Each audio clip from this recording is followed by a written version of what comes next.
నమస్తే, welcome to magnet TV. నేను మీ కృష్ణవేణి. ఏపీలో ఎంపీపీ జెడ్పీటీసీ ఎలక్షన్స్లో వైసీపీ విజయం సాధించింది.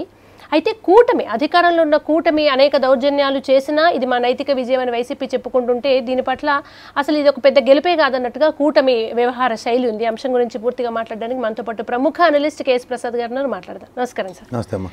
సార్, ఈ విజయాన్ని వైసీపీ చెప్తున్నంత ఘన విజయంగా చూడొచ్చా నిజానికి? ఇప్పుడు వాళ్ళు ఆల్రెడీ గెలిచిందంతా అల్లే.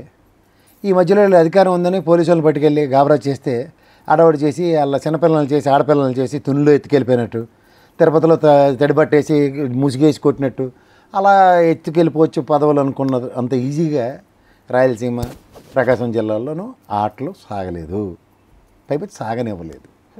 కడప మామూలుగానే భయపడి ఉన్నారు, పైకి మాత్రం ఏదో కొత్త ఆవిడ ఎమ్మెల్యే అవగానే ధైర్య సాహసాలు ప్రదర్శిస్తున్నట్టు నటిస్తూ యునానిమస్గా ఆడపిల్లల్లో పెట్టుకెళ్ళి అప్పచెప్పిన ఉదంతం. తర్వాత ఇక్కడ మన ప్రకాశం జిల్లాలో త్రిపురాంతకంలో ఒక ఆడపిల్లని కూడా చూడకుండా అమ్మాయి చున్నీ లాగుతూ బట్టలు లాగుతూ వాళ్ళు చేసిన ఈ పనికిమాలిన పనులకి ఒక నాయకుడు ఓడిపోయిన నియోజకవర్గాల్లో ఇన్ఛార్జీలు నియమించి 11 మంది ఎమ్మెల్యేలకి ఛార్జ్ ఇస్తే దాని యొక్క పర్యవసానం ప్రజాస్వామ్య విలువలు. ఫస్ట్ టైం ప్రజాస్వామ్యం వికటట్టహాసం చేసింది.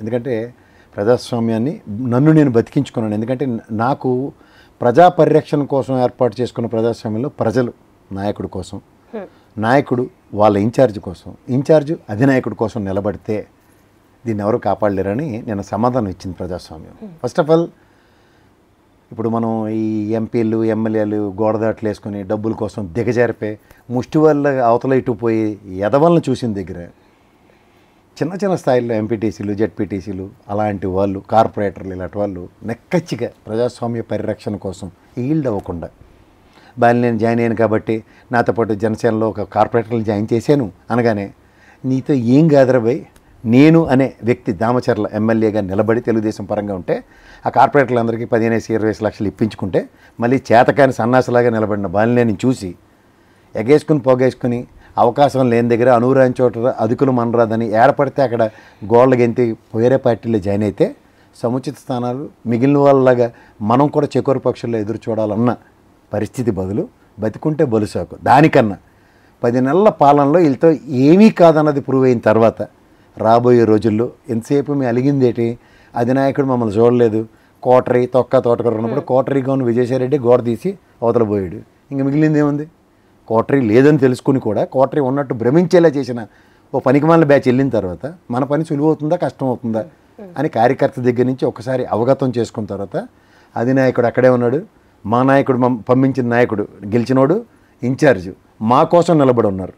ఇలాంటప్పుడు ఆ తోపుతుర్తి చందన్ వెళ్ళాడు, వ్యవస్థ ఉంది అక్కడ, పోలీసులు ఉన్నప్పుడు ఆయన వెళ్ళిన 2వ నిమిషంకి అవుట్కమ్ అది లటక్కని వాళ్ళ పాకెట్లోకి వచ్చింది. చంద్రశేఖర్ ఎవడు తాడిపత్రి చంద్రశేఖర్ అప్పుడు భర్తని అరెస్ట్ చేస్తే భర్త ప్లేస్ లో భార్య నిలబెట్టిన గెలిచిన వైనంగా అనిపించింది కదా సార్. అంటే ఇంత ఇది ఎక్కడ అనుకోవచ్చు అంటే కొలాప్స్ ఇంకా వైసీపీ లేవదు సమాధైంది అన్న క్రమంలో సడన్ గా ఇప్పుడు ఈ గెలుపు అనేది ఒకసారి మీరు అన్నట్టుగా కార్యకర్తల్లో ఊపు మళ్ళీ ఒక హోప్ ఇదంతా క్రియేట్ అవుతుంది కదా.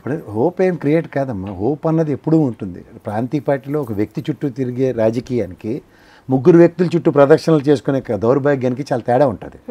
ఇప్పుడు వాళ్ళు కూడా ఉద్ధరించి ఊళ్ళేలింది ఏం లేదు కదా 10 నెలలు బట్టి. ప్రజలు ఖచ్చితంగా పాలన చూస్తున్నారు, వాళ్ళకే దిక్కు లేదు, మనకేటి చేస్తారు? ఆల్రెడీ అసెంబ్లీ వేదికగా ఎమ్మెల్యేల యొక్క నిస్సహాయ స్థితి, కార్యకర్తల దగ్గర నుంచి వచ్చిన బడబాగిని, స్థానికంగా నియోజకవర్గంకి వెళ్తే వాళ్ళ మొహమ్మద్ జల్తున్న ప్యాన్నీళ్ళు ఇవి మొన్న అసెంబ్లీలో చర్చనీయాంశాలు లేనప్పుడు వీళ్ళు బయటికి వెళ్ళి తీసుమార్కాలలో ఆ పదవులు తీసుకొచ్చి ఏం చేస్తారు? సరే, వీటన్నిటితో పాటు అంటే నాకు పర్సనల్ క్యూరియస్గా అడుగుతున్నా నేను, మొన్న ఎమ్మెల్యేలు అందరూ ఒక ఆట విడుపులాగా ఉండాలని ఎంజాయ్ చేయడం తప్పు కాదు, కానీ ప్రజలకు అది మాకేమో ఏం హామీలు ఇవ్వకుండా మీరు స్కిట్లు ఎందుకు వేసుకుంటున్నారు అనే నెగిటివిటీ బాగా స్ప్రెడ్ అయింది అంటున్నారు. ఇది నిజమేనా? స్కిట్ల మాట దేవుడు వరకు 11 మందిని అవమానం చేసిన వాళ్ళు 100 ఇప్పుడు దీన్ని మినీ ఎలక్షన్ కింద దీన్ని అభివర్ణిస్తున్నారు ఆల్మోస్ట్ రాష్ట్రం అంతాను. అవుట్కమ్ ఏమైంది? 11 మీరు అవహేళన చేసిన వాళ్ళు 11 మంది ఎమ్మెల్యేలు, మిగిలిన అందరూ ఇన్ఛార్జీలే కదా. ఇన్ఛార్జీల యొక్క సాంద్రత, వాళ్ళ యొక్క కెపాసిటీ, వాళ్ళ యొక్క క్యాపబిలిటీ మళ్ళీ మీరు ఎదిరించలేరని ప్రూవ్ అయింది కదా. ఒకడే కదా మరతట్టి వచ్చి కదా, మీరు 3 ఉన్నారు కదా, మీ 3లోనే మీరు జుట్లు పీక్కుంటున్న ఎవరిలో మీకు కన్సల్టేషన్ లేదు. మొన్న ఆల్రెడీ మీరు దీనికన్నా ముందు ఒకసారి 3 ఎమ్మెల్సీలు ఓడిపోయినప్పుడు ఇలాగే అవహేళన చేస్తే ఏ ఎండకా గొడుగు కట్టే టీచర్ అమ్మలు టీచర్లు ఏది చేసినారు?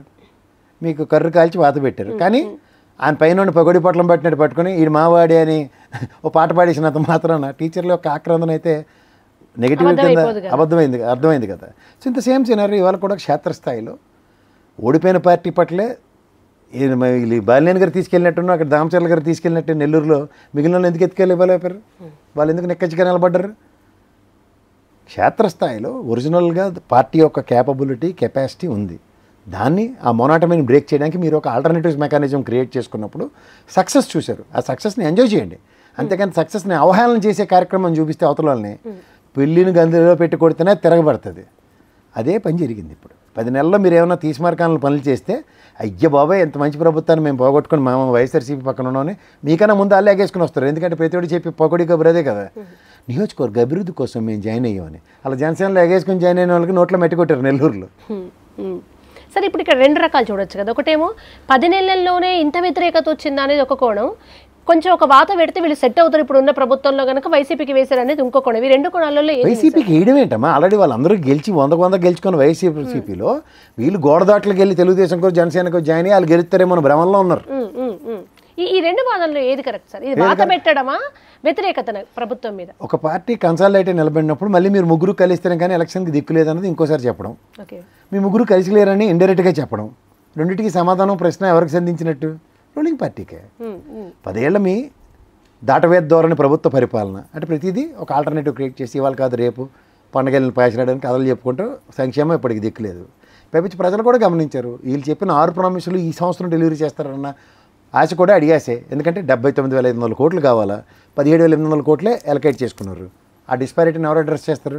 వెళ్తే ఏం కాదు ఈ సంవత్సరం అంటే 2 సంవత్సరాలు సభకి నమస్కారం అని డిసైడ్ అయినప్పుడు ప్రజలు ఎటుపక్క ఉంటారు? ఆలోచన పక్కే ఉంటారు కదా. ఆలోచిస్తే ఏమవుతుంది? అనర్థదాయకం అవుతుంది. ఇప్పుడు అంచేది ఏం చేయాలి? అవకాశం కోసం ఎదురు చూస్తారు. చొక్క ఎప్పుడు ఎడతావు, నీకెప్పుడు చొక్కలు చూపించాలనే చూస్తూ ఉంటారు. అంతకన్నా ఇంకెళ్ళి సార్, ఇప్పుడు ఈ వైసీపీ జగన్మోహన్ రెడ్డి గారి విషయంలో ప్రతిదానికి అంతకుముందు జగన్ అట్లా చేశాడు కనుక మేము ఇది ఇవ్వట్లేదు అనేది కూటమి ప్రభుత్వం చెప్తున్న వాదన. ఇప్పుడు దీంతో ఆ మాటకి ఇంకా వ్యాలిడిటీ చెల్లిపోయింది అనుకోవచ్చా? వాళ్ళు ఇంకా రేపయించి ఎట్లా అనగలుగుతారు ఈ మాట?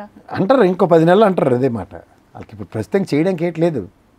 చేతులు వెళ్ళాక కోతికొమ్మ చాట్లాడుకుంటున్నారు. ఎక్కడ దొరుకుతుంది ప్రతిదానికి జగన్మోహన్ రెడ్డి అవకాశం చెప్పుకొని కాలక్షేపం చేస్తుంటారు. దానితో ఈ తపేల ఛానళ్ళు 5 పాయింట్లు ఎప్పుడు చెప్తుంటారు చూడు, హూ కిల్డ్ బాబాయ్ అని టాపిక్ని మళ్ళీ తెచ్చారు. ఇప్పుడు ప్రజెంట్ ఆ ట్రెండ్ నడుస్తూ ఉంటుంది మనోభావాల కార్యక్రమం. కానీ సార్, ఒకవైపు కూటమి ప్రభుత్వం చంద్రబాబు గారు అమరావతి డెవలప్మెంట్ అన్ని దగ్గరలో కలుస్తున్నా, నేను చేస్తున్నా, శాశ్వత భవనాల నిర్మాణం ఇంత చేస్తున్నా అంటే ప్రజల దాకా ఆయన చేస్తున్న అభివృద్ధి చేరట్లేదా?